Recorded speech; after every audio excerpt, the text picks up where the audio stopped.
வணக்கம். என் இனிய தனிமையே, தனியாய் வந்தோர் துணிவை தவிர துணையாய் வருபவர் யாரோ. தனியாகவே இருந்து பழகிட்டோம்.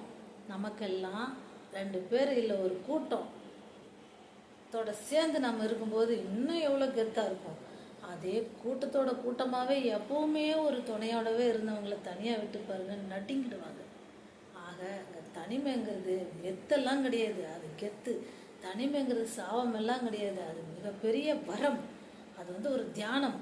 அதை பழகிட்டவங்களால இந்த உலகத்தில் யாராலையுமே அவங்கள அடிமைப்படுத்தவும் முடியாது, கொடுமைப்படுத்தவும் முடியாது, அவங்க மனசை காயப்படுத்தவும் முடியாது. தனிமைங்கிற மிகப்பெரிய ஒரு வீரத்தையே அவங்க பழகி வச்சுருக்கும் போது அவங்களோட 4 பேர் சேர்ந்துருந்தால் அவங்க இன்னும் வீரமாக இன்னும் கெத்தாக தான் தன்னை ஃபீல் பண்ணிக்குவாங்க.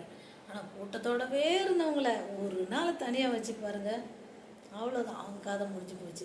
ஆக தனிமையை ஒரு பாரமாக நினைக்காதீங்க, அது ஒரு வரமாக நினச்சி கொண்டாடிட்டே இருங்க.